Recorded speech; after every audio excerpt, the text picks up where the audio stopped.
Hola, ¿qué tal? Soy Juan Carlos, veterinario clínico en pequeños animales.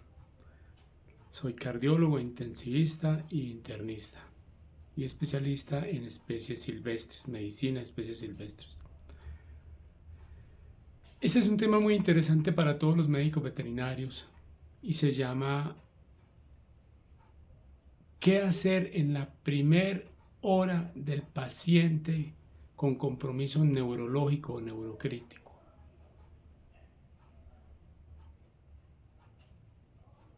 La medicina de cuidado intensivo y cuidado crítico es una medicina que está cogiendo mucho auge en la medicina veterinaria.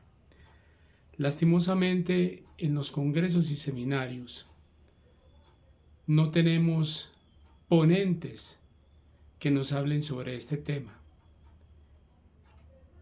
Casi siempre vienen los mismos, nos hablan sobre hipertensión arterial, sobre trauma craneoencefálico, pero el manejo del paciente crítico.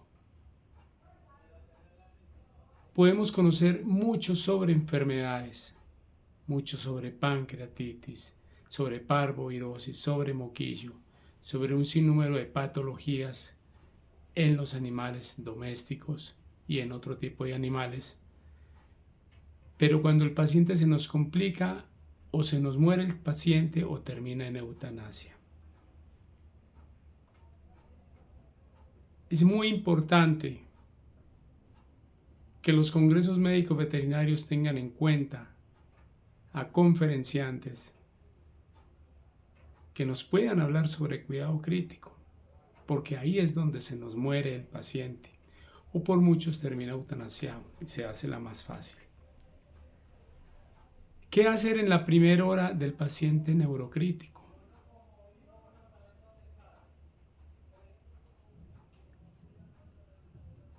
Es necesario, como en los signos clínicos del paciente, conocer la presión arterial. Porque con la presión arterial nosotros podemos determinar la presión arterial sistólica y la diastólica. La presión arterial sistólica es el golpeteo de la sangre sobre las paredes del corazón. Es el paso de la sangre del corazón a los grandes vasos. Es la oposición que hacen los grandes vasos a la eyección de ese corazón o a ese gasto cardíaco, que es frecuencia cardíaca por el volumen latido. Que como los animales tienen diferente peso, el volumen latido también es diferente. Así como en los seres humanos es de 4 a 5.5, 6 litros por minuto, en los animales viene más o menos desde 80 a 140 ml por minuto. Estamos hablando de especies pequeñas. Con la presión arterial diastólica lo que determinamos es cómo están perfundidos los tejidos. Pero si tenemos estas dos presiones arteriales, podemos sacar la presión arterial media, que es la que interesa en el paciente quirúrgico por anestesia y en el paciente crítico. Presión arterial media. ¿Cómo la sacamos? 2 veces la presión diastólica más la presión sistólica dividido entre 3. La presión arterial media de esa PAN debe ser aproximadamente debe estar por encima de 90 milímetros de mercurio. Hay otro dato importante que hay que conocer, es la presión intracraneal. La presión intracraneal en perros va de 8 a 14, en gatos de 8 a 12, en humanos de 12 a 20 milímetros de mercurio. Y considerando que entre más grande es el contenido, o sea, la cavidad, la bóveda craneana, las presiones se manejan un poco más altas. Con estos dos datos, con la presión arterial media menos la presión intracraneal, debemos de obtener una presión de perfusión cerebral. Esta presión de perfusión cerebral es la madre de las presiones, es el Everest de las presiones, y esta es muy importante tomarla en el paciente neurocrítico. No solamente el paciente. Entonces, ¿cómo tomamos la presión de perfusión cerebral? Es presión arterial media menos la presión intracraneal. y debe estar aproximadamente entre 60 y 70 milímetros de mercurio. Si tenemos un paciente con una presión arterial, con una presión arterial media de 70, por ejemplo, y una presión intracraneal, un paciente con un trauma craneoencefálico, por decir algo, vemos un ejemplo de 30, perdón, vamos a tener una presión de perfusión cerebral de 40 milímetros de mercurio. ¿Cómo elevamos esa presión? ¿Cómo elevamos nosotros esa presión de perfusión cerebral en la cual ya se nos están presentando signos de hipoxia, signos isquémicos, con muerte encefálica? ¿Cómo la elevamos nosotros? Entonces colocamos un vasopresor, una noradrenalina, y si logramos nosotros subir esa presión arterial media a 95 milímetros de mercurio, menos 30 de presión de perfusión cerebral, nos daría una presión de perfusión, menos 30 de presión intracraneal, perdón, nos daría una presión de perfusión cerebral de 65. Y ahí podemos normalizar en cierta medida nuestro paciente. Hay causas primarias y hay causas secundarias de lesiones cerebrales, porque cuando nosotros miramos el paciente crítico, lo que estamos entrando a determinar son los daños cerebrales, tanto por causas primarias como secundarias. Debemos de evaluar el aporte y el consumo de oxígeno a nivel cerebral, debemos de evaluar la presión intracraneal, debemos de evaluar la presión de perfusión cerebral, mirar cuál es el tratamiento adecuado y cuáles son las patologías más comunes en estos pacientes que nos pueden provocar una crisis hipertensiva o una crisis neurológica en dicho paciente. No solamente cuáles son las causas de tipo primario que nos generan lesión cerebral. Las causas de tipo primario que nos generan lesión cerebral en el paciente crítico veterinario están las traumáticas, están las vasculares, están las inflamatorias, están las por compresión y por metabolismo. ¿Cuáles son las causas de tipo traumático? O los de trauma encefalocraneano, un T por ejemplo, un trauma craneoencefálico, o un trauma de accidente callejero, como llamamos nosotros, en donde hay compromiso de la bóveda craneana, en donde hay compromiso no solamente de ese contenido, de continente, sino del contenido que es del tejido cerebral, el líquido cefalorraquídeo y la sangre. Las causas primarias, entonces ya podemos pensar en traumatismo craneoencefálico por un accidente, porque un paciente se caiga de su propia altura, por ejemplo, digamos en el caso de humanos, una mascota también le puede suceder, o un grande animal se desplomó y se dio en la cabeza, hizo un trauma craneoencefálico, por heridas cortopulsantes, por heridas por proyectil, por golpes, por heridas tipo conmoción cerebral. Entonces esto nos causa un trauma craneoencefálico. Lo otro son las de tipo isquémico, las de tipo vascular.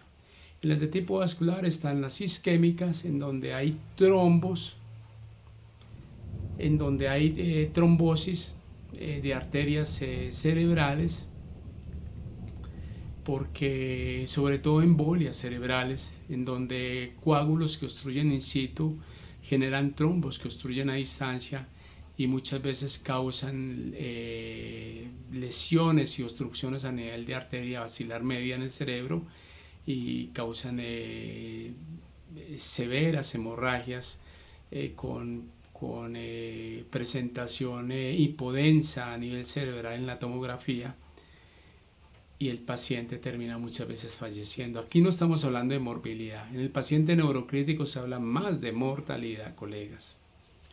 Entonces estas lesiones estas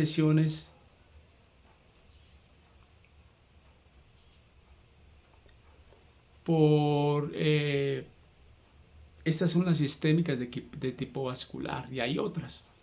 Y están las hemorrágicas. Una hemorragia subaranoidea, una hemorragia, un evento cerebrovascular. En las isquémicas está también podemos contar con un hematoma subdural, un hematoma epidural. Los hematomas subdurales se ven en la tomografía cóncavos. Generalmente son hiperdensos porque cuando se agudizan son hiperdensos y son de tejido blanco como el hueso. Y los hematomas epidurales son convexos.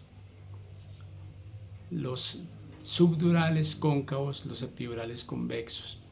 En los hematomas subdurales hay agudos y hay crónicos, y hay veces hay crónicos que se agudizan. Entonces, sobre todo esto podemos mirar mucho más adelante en el cuidado del paciente crítico. Antes de continuar, los invito para que vean mi canal Sala de Emergencias en YouTube, activen la campana de notificaciones, den like para que el algoritmo de las plataformas llegue a muchas más personas, a muchos más médicos veterinarios.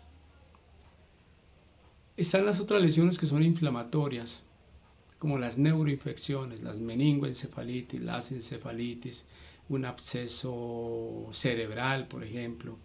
Están otro tipo de lesiones que son las por compresión, un tumor a nivel cerebral puede comenzar a comprimir el tejido cerebral y causar aumento de la presión intracraneal con edemas. Y están las otras lesiones primarias que son de tipo metabólico, y las metabólicas encontramos las encefalopatías hepáticas o encefalopatías amoniacales a nivel cerebral. Están el síndrome nefrótico, en donde hay una hiperazoemia con encefalopatías urémicas, con edemas, con proteinuria, con convulsiones. Y están las otras metabólicas que son las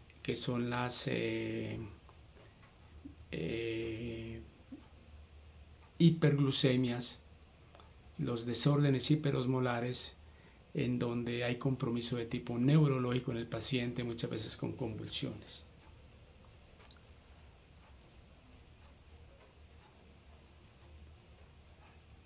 En la tomografía del paciente neurocrítico podemos ver diversos tipos, como hablábamos ahora, de hemorragias subdurales, epidurales, ya hablamos de ellas. También podemos ver otro tipo de hemorragias a nivel de los parénquimas cerebrales, con unas imágenes hiperdensas, blancuzcas, y son más que todo producidas por crisis de tipo hipertensivo. También podemos ver unas hemorragias violentas con compromiso de un hemisferio cerebral, muchas veces casi completo. Estas son las causas primarias y producidas muchas veces por daños cerebrovasculares. Y hay otras en donde también hay otro tipo de hemorragias hiperdensas a nivel del tejido cerebral. Estas son las lesiones de tipo primario de un paciente. Un paciente comienza con una hemorragia, por decir algo, epidural, que es cóncava. Luego continúa una hemorragia subdural que es cóncava, localizada en la corteza cerebral. Luego continúa con una hemorragia epidural que es convexa. Se va inflamando el tejido. Aquí ya comienza la causa secundaria. Se va inflamando el tejido y va comenzando a correr va comenzando a desplazar ese edema. Con aumento de la presión intracraneal va comenzando a desplazar el otro hemisferio cerebral. Y entonces cuando desplaza el hemisferio cerebral comienza a aumentar, a haber edemas, a aumentarse la presión intracraneal, y si no hay una herida abierta por el traumatismo, digámosle en caso de traumatismo, en este caso infecciones por compresión, inflamatorias, metabólicas, y toca entrar a determinar en dónde está este tipo de hemorragia, hacer una cirugía y sacar lo que está ocasionando el aumento de la presión intracraneal, porque el cerebro comienza a herniarse, y cuando el sistema reticular activante, el sistema ganglionar, se hernian a través del agujero magno, ahí game over, el paciente generalmente va a fallecer. Estamos hablando de un paciente neurocrítico, un paciente muy complicado con lesiones cerebrales violentas. Entonces, en la medida en que el paciente, en la medida en que una causa de estas primaria comienza a crear un edema y aumentar la presión intracraneal, la presión de perfusión cerebral también comienza a verse afectada. ¿Cómo comienza a verse afectada? Comienza a disminuir la presión de perfusión cerebral, que debe estar entre 60 y 70 milímetros de mercurio. Y cuando va disminuyendo la presión de perfusión cerebral, lo que debemos de hacer es colocar vasopresores para aumentar la presión arterial media, aumentarla más todavía, aunque a veces vemos pacientes con presiones arteriales medias de 93, 96 y creemos que el paciente está en buenas condiciones, pero resulta que la presión intracraneal está en 30, por ejemplo, en 40, y una presión arterial media de 90, por ejemplo, menos 40, nos da una presión de perfusión cerebral de 50. ¿Cómo lo aumentamos? Con vasopresores. Esto es lo que hay que hacer en el paciente crítico en la primera hora. Y ya las causas de lesión cerebral secundaria, esas ya tenemos nosotros inherencia o culpabilidad, digámoslo así, si nosotros no sabemos afrontar ese paciente crítico. Las causas primarias es con lo que nos llega el paciente, y la secundaria lo que se nos va creando en el paciente. En la medida en que el paciente está en la unidad de cuidados intensivos, la mayor parte de los pacientes, un 70, un 80% de los pacientes, cuando hacen daños neurológicos, un 80% de los pacientes nos van a fallecer en el transcurso del recorrido de la casa, si no mueren en su hogar, hasta la clínica veterinaria del hospital. Estas lesiones secundarias generalmente tienen que ver con hipoperfusión. Casi siempre todos los daños, más que hipotensión, porque hay pacientes muy chocados, normotensos. Estas lesiones secundarias generalmente tienen que ver con hipoperfusión, ahí es donde el paciente renal también falla. Y estas hipoperfusiones tienen que ver con el oxígeno, la llegada de oxígeno a los tejidos, y la llegada y el gasto cardíaco, que es el volumen latido, que es el volumen latido por la frecuencia cardíaca en un minuto. A veces está afectado el aporte de oxígeno al cerebro, a veces está afectado el gasto cardíaco, y en casos más extremos y más deleterios está afectado ambos, gasto cardíaco y está afectado el oxígeno. Entonces es muy importante que nosotros hablemos en un paciente de estos el lactato, para que miremos el daño tisular y los niveles de hipoxia a los cuales está entrando el paciente en el curso de su enfermedad. También se nos van a dar unos daños o unos desequilibrios ácido-básicos en el paciente, trastornos en coagulación, lesiones por reperfusión, que nos van a causar muchas veces la muerte del paciente. Entonces tenemos que tener muy en cuenta todo esto para poder ayudarle al paciente a sacarlo adelante. Hay algo que se llama la doctrina de Monroe-Kelly, la doctrina o el teorema de Monroe-Kelly, dos médicos que descubrieron que hay algo que debemos de llamar el continente y el contenido. El continente es la bóveda craneal, que es generalmente rígida, y el contenido, que es el tejido cerebral, el líquido cefalorraquídeo, tejido cerebral, líquido cefalorraquídeo y la sangre. El tejido cerebral en un paciente sano ocupa el 80% del contenido dentro de la bóveda craneana, el tejido cerebral. El 10% lo ocupa el volumen de sangre arterial y venosa, y el otro 10% el líquido cefalorraquídeo. En la medida en que el paciente tiene un trauma o tiene una lesión primaria, que ya recordamos que son por traumatismo, por eventos cerebrovasculares, isquémicos, hemorrágicos, por inflamación, una neuroinfección, por compresión como un tumor, o metabólicos a nivel renal, hepático y a nivel glucémico, una diabetes, por ejemplo.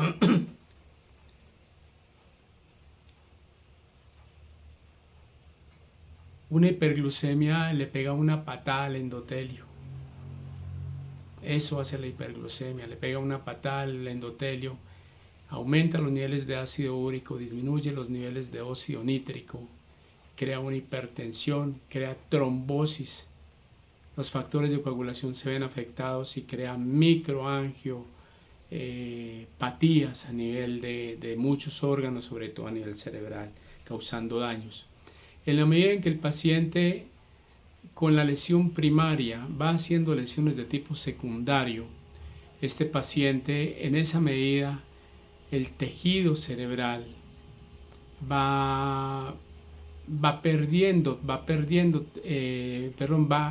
el tejido cerebral va aumentando porque está haciendo un edema con un aumento de la presión intracraneal, y va disminuyendo el líquido cefalorraquídeo y va disminuyendo la llegada de sangre al tejido cerebral y el retorno venoso, hasta llegar casi a un 5%, 5% de volumen cerebral, cuando estaban 10, a un 7%, 6% de líquido cefalorraquídeo. El líquido cefalorraquídeo y a un casi un 88, un 90% de tejido cerebral inflamado. El líquido cefalorraquídeo, la función es servir como amortiguador o buffer a nivel cerebral, para que cuando tenga un traumatismo o choque con algún objeto duro, entonces el cerebro no se vea comprometido. Es la función del líquido cefalorraquídeo. Ese es el teorema de Monrod-Kelly.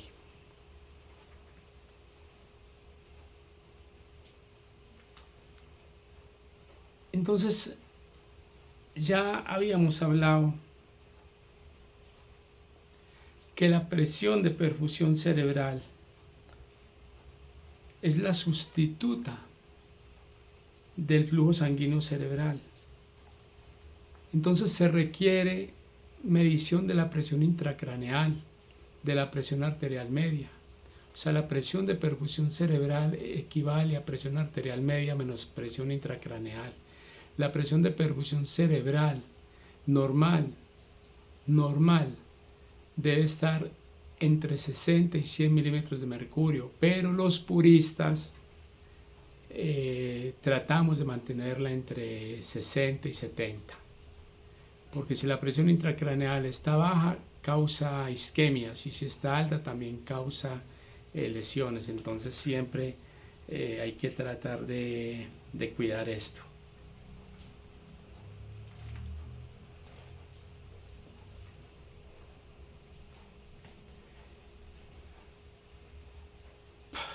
Cuando la presión de perfusión cerebral, cuando no hay presión de perfusión cerebral, está afectada,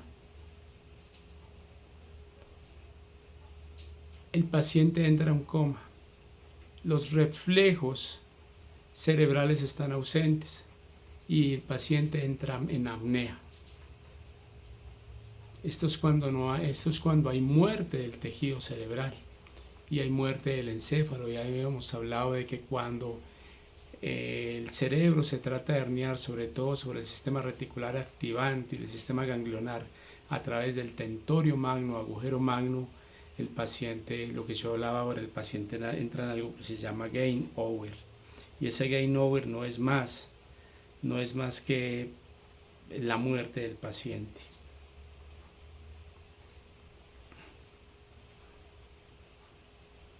En el manejo del paciente crítico en la primera hora debemos de tener en cuenta mantener un equilibrio en los siguientes factores, y algo que se llama GOS-CAP, Ghost Cat, ¿sí? Ghost Cat, como el policía centinela o el fantasma centinela. El Ghost se los voy a deletrear: G-H-O-S-T espacio C-A-P. El Ghost, la G es la glucemia. Entonces debemos de permitir niveles de glucemia entre 140 y 180, o sea, mantener el paciente. Generalmente el paciente crítico, hay pacientes críticos que les toma uno la glucemia, y pacientes críticos neurológicos, y son pacientes no diabéticos haciendo unas glucemias de 250, de 300 o hasta más. He conocido pacientes hasta con 800 de glucemia. La verdad que no sé cómo se sostiene un paciente de estos. 536 manejaba mi perrita Sacha, por ejemplo, llegó a manejar en alguna época. Entonces, si la glucemia está elevada o está baja, si está por debajo de 140, causa trastornos cerebrovasculares violentos, y si está elevada, hace algo que se llama la variabilidad de la glucosa. Y esa variabilidad de la glucosa lo que nos indica en el paciente es que es un paciente que está manejando niveles de glucemia altísimos, le pega una patada al endotelio y entra a hacer microangiopatías el paciente, con embolias cerebrales que pueden causar la muerte del paciente si no hacemos una terapia de reperfusión en la primera hora de inicio de los síntomas en el paciente. Y cuando las glucemias están caídas, también se nos presentan algo que se llama daños metabólicos por estrés en el paciente. Entonces hay que vigilar muy bien esto, tratar de mantenerla entre 140 y 180, porque es difícil mantenerla en los niveles normales, pero por lo menos mantenerla hasta ahí. Después de 180 miligramos por decilitro nos comienza a afectar, a hacer daño renal. Después de 200 o 300 nos comienza a acumular fructosamina a nivel de la cámara ocular, y nos hace las cataratas diabéticas en algunos pacientes y en algunas especies. La H, que es la hemoglobina, tratar de mantener una hemoglobina por encima de 8 miligramos por decilitro. Algunos pacientes, algunos más puristas, como el doctor Eder Zamarrón, urgenciólogo intensivista mexicano, pertenezco a la Sociedad de Medicina Intensiva de la cual lidera, y él habla que pues se pueden tener niveles permisivos por encima de 7 miligramos por decilitro.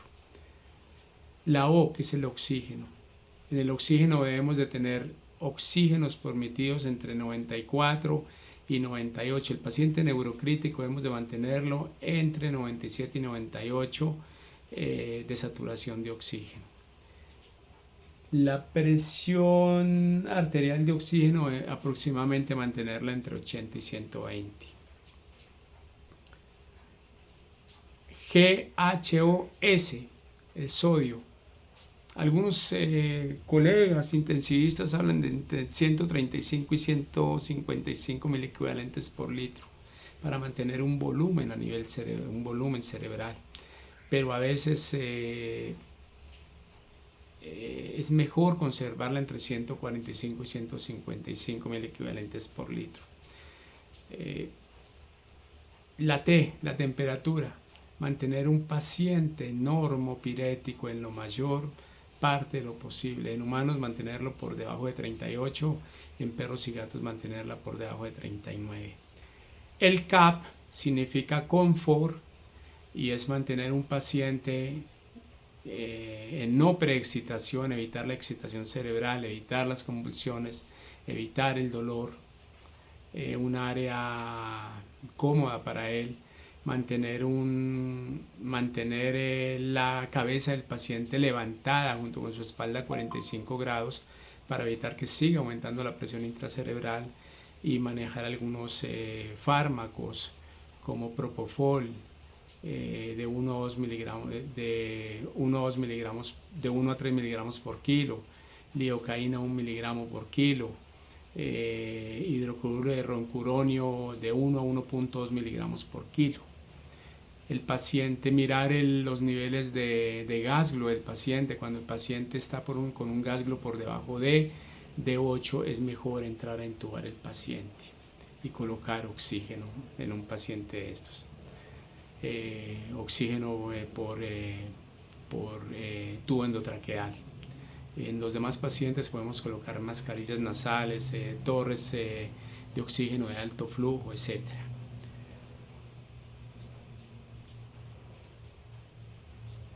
CAP, C-A-P. El AP es una sigla en inglés que significa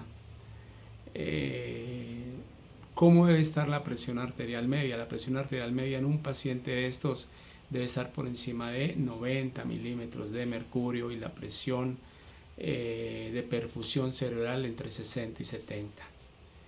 Y la P, para esto necesitamos un capnógrafo, y la P estamos evaluando la presión de CO2, que debe estar entre 35 y 45 miliequivalentes por litro. Hay muchas cosas para hacer en el paciente crítico, neurológico. Entonces los invito para que vean Sala Emergencias en YouTube, su canal, liderado por su servidor, Juan Carlos Chica Zapata. Soy urgenciólogo intensivista, con orientación en cardiología, medicina interna, medicina de cuidado crítico. Quienes me necesiten, me encuentro ubicado en la ciudad de Manizales, mi teléfono 311-502-1449. Mi consultorio es Sovida Medicina Veterinaria, y COVES, que es la Sociedad Veterinaria, Sociedad Colombiana de Emergencias y Cuidados Críticos Veterinarios, cuyas siglas en inglés son Colombian Veterinary, Colombian Veterinary Critical Care Society, Sociedad Colombiana de Emergencias y Cuidados Críticos Veterinarios, de la cual soy el fundador. Hemos realizado seminarios internacionales y esperamos que podamos continuar con el legado de COVES en cuidado crítico, porque realmente, colegas, necesitamos más tener el conocimiento en cuidado crítico, porque ahí es en donde los pacientes nos entran en falla y nos fallecen. Que Dios los bendiga, que Dios me bendiga. Hasta un próximo quite. También los invito para que vean Sala Emergencias en Facebook. Hasta un próximo quite, y no siendo más, hasta un próximo quite, colegas. Recuerden que somos médicos veterinarios, nos preparamos para salvar vidas, camino a la excelencia. Hasta pronto, chao.